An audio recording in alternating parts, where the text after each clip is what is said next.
ಇದು ದರ್ಶನ್ ಹಾಗೂ ಪೊಲೀಸರ ಮಧ್ಯೆ ನಡೆಯುವಂತಹ ವಾರ್ ಸ್ಟೋರಿ. ಚೆನ್ನಾಗಿದೆ. ಪೊಲೀಸರಿಗೆ ದರ್ಶನ್ ಮೇಲೆ ಯಾಕೆ ಅಷ್ಟು ಕೋಪ? ಯಾಕೆ ಯಾವ ವಿಚಾರಕ್ಕೆ ದರ್ಶನ್ ಮೇಲೆ ಅಷ್ಟೊಂದು ಕೋಪ? ದರ್ಶನ್ ಮೇಲೆ ಒತ್ತಡ ಹಾಕ್ತಾ ಇದ್ದಾರಾ ಹಾಗಾದ್ರೆ ಪೊಲೀಸರು? ನಿಮ್ಗೆ ಯಾಕೆ ಬೇಕದು? ತಿಕಾ ಮುಚ್ಕೊಂಡು ಹೋಗಲ್ಲ. ದರ್ಶನ್ಗೆ ಆಗುವ ಕಿರುಕುಳದ ಬಗ್ಗೆ ಇಂಚಿಂಚು ಮಾಹಿತಿ ನಾವು ಬ್ರೇಕ್ ಮಾಡ್ತಾ ಇದ್ದೀವಿ.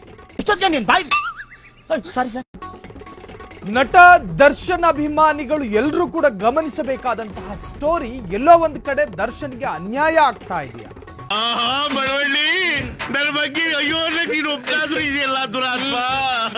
ರೇಣುಕಾಸ್ವಾಮಿ ಕೊಲೆ ಪ್ರಕರಣವನ್ನ ಮೊದಲು ಕೈಗೆತ್ತಿಕೊಂಡಿದ್ದು ಎಸಿಪಿ ಚಂದನ್. ಏನ್ ಮಾಡ್ತಾ ಇದ್ದೀರಾ? ನಾನು ಯಾರು ಅಂತ ಗೊತ್ತಾ? ನೀನ್ ಯಾವನಾದ್ರೂ ನನ್ಗೇನೋ ಹತ್ತ ಗಾಡಿ. Don't touch me. Do you know who I am? ತೆಗಿರಿ ಕೈನಾ. ನೀನ್ ಯಾರು ಅಂತ ಗೊತ್ತಿದ್ದೆ ಹೇಳ್ಕೊಂಡು ಹೋಗ್ತಾ ಇರೋದು. ಆದ್ರೂ ನಾನ್ ಯಾರು ಅಂತ ನಿನಗೆ ಗೊತ್ತಿಲ್ಲ. ಸ್ಟೇಷನ್ ಹೋದ್ಮೇಲೆ ಗೊತ್ತಾಗುತ್ತೆ. ಚಂದನ್ ಈ ಪ್ರಕರಣವನ್ನ ಭೇದಿಸಿದ್ರು. ಸಂಬಂಧಪಟ್ಟ 17 ಆರೋಪಿಗಳನ್ನು ಕೂಡ ಜೈಲಿಗೆ ಕಳುಹಿಸೋದ್ರಲ್ಲಿ ಯಶಸ್ಸು ಕಂಡ್ರು.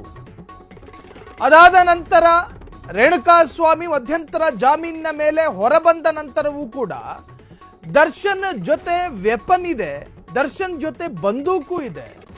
ದರ್ಶನ್ ರಿವಾಲ್ವರ್ ಅನ್ನ ಪೊಲೀಸರಿಗೆ ಒಪ್ಪಿಸಬೇಕು ಅಂತ ಹೇಳಿ ಪ್ರಥಮವಾಗಿ ಹಠ ಹಿಡಿದಿದ್ದು ಇದೇ ಪೊಲೀಸರು. ಹೌದಾ? ಜೊತೆಗೆ ದರ್ಶನ್ ಬೇಲು ಪಡೆದುಕೊಳ್ಳೋದಕ್ಕೆ ಅನರ್ಹ ಅಂತ ವಾದಿಸೋದಕ್ಕೆ ಸಿದ್ಧತೆ ಮಾಡ್ಕೊಂಡಿದ್ದು ಕೂಡ ಪೊಲೀಸರೇ. ಈಗ ಗೊತ್ತಾಯ್ತು. ಪೊಲೀಸರು ಸಲ್ಲಿಸಿದ ಚಾರ್ಜ್ ಶೀಟ್ ಅದಾದ ನಂತರ ಪೊಲೀಸರು ಅಡಿಷನಲ್ ಚಾರ್ಜ್ ಶೀಟ್ ಅನ್ನು ಕೂಡ ಸಲ್ಲಿಸ್ತಾರೆ.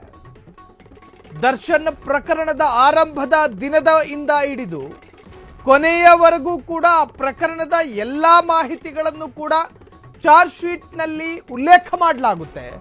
ಪೊಲೀಸರಿಗೆ ಅಡಿಷನಲ್ ಚಾರ್ಜ್ ಶೀಟ್ ನ ಅವಶ್ಯಕತೆಯೂ ಬಿದ್ದಿತ್ತು. ಹಾಗಾದ್ರೆ ಪೊಲೀಸರು ದರ್ಶನ್ ಅಂಡ್ ಪಟಾಲಮನ್ನ ಟಾರ್ಗೆಟ್ ಮಾಡ್ಕೊಂಡಿದ್ರ? ಚೀಟಿಂಗ್ ಕರ್ತಾ ಇತ್ತು. ಚೀಟಿಂಗ್ ಕರ್ತಾ ಇತ್ತು. ದರ್ಶನ್ ಕೆರಿಯರ್ ಮುಗಿಸೋದಕ್ಕೆ ಕಾಣದ ಕೈಗಳು ಕೆಲಸ ಮಾಡ್ತಾ ಇದೆಯಾ? ಹೌದು.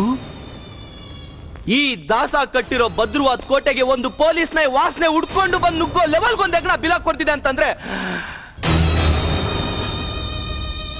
ಆ ಎಕಡ ಯಾವುದು ಅಂತ ನಂಗೆ ಗೊತ್ತಾಗ್ಬೇಕು. ಡಿಬಾಸ್ ಅಭಿಮಾನಿಗಳೇ, ದಾಸನಿಗೆ ಆಗ್ತಿರುವಂತಹ ಅನ್ಯಾಯ ನೋಡಿ. ನಾವು ನೋಡಿ ಸಾಕಾಗಿ ಸಮಯ. ದರ್ಶನ್ಗೆ ಆಗುವಂತಹ ಕಿರುಕುಳದ ಬಗ್ಗೆ ನಾವು ಒಂದಷ್ಟು ಸುಳಿವನ್ನ ಕೊಡಲಿದ್ದೇವೆ. ದರ್ಶನ್ ಮೇಲೆ ಒತ್ತಡ ಹಾಕ್ತಾ ಇದ್ದಾರಾ ಪೊಲೀಸರು? ಯಾವ ವಿಚಾರಕ್ಕೆ ದರ್ಶನ್ ಮೇಲೆ ಅಷ್ಟೊಂದು ಕೋಪ?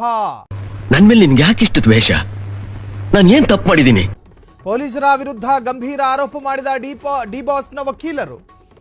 ದರ್ಶನ್ ಪರ ವಕೀಲ ಸುನೀಲ್ ಕುಮಾರ್ ಹಲವು ಆರೋಪಗಳನ್ನು ಮಾಡಿದ್ದಾರೆ. ದರ್ಶನ್ ವಿರುದ್ಧ ಮಾಫಿ ಸಾಕ್ಷಿಯಾಗಲು ಒತ್ತಡ ಆಗುತ್ತಿದೆ. ನೀನ್ ಈ ತರ ಅಂತ ಬಿಕ್ಕಳ್ತಾ ಇದ್ರೆ ನನಗೆ ತಿಕ್ಕಿ ಹಿಡಿಯುತ್ತೆ. ಪೊಲೀಸರು ವಕೀಲರ ಹೆಸರಲ್ಲಿ ಕೆಲವು ಆರೋಪಿಗಳನ್ನ ಭೇಟಿ ಮಾಡಿದ್ರಂತೆ. ಈ ಎಲ್ಲಾ ವಿಚಾರಗಳನ್ನ ನ್ಯಾಯಾಲಯದ ಗಮನಕ್ಕೆ ತರಲಾಗಿದೆಯಂತೆ. ಇದು ದರ್ಶನ್ಗೆ ಸಂಬಂಧಪಟ್ಟ ಹಾಗೆ ದರ್ಶನ್ ವಿರುದ್ಧ ಷಡ್ಯಂತ್ರ ಏನಾದ್ರೂ ನಡೀತಾ ಇದೆಯಾ?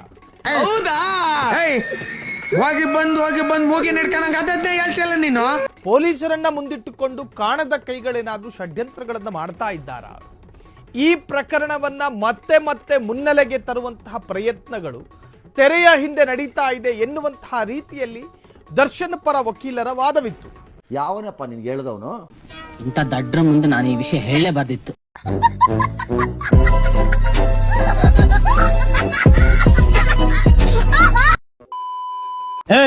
ವರ್ಕಿಂಗ್ ಅವರ್ಸ್ ಎಲ್ರು ಕೆಲಸ ಮಾಡ್ತೀನಿ, ನೀನೇ ಸುಮ್ಮನೆ ಕೂತಿದ್ಯಾ?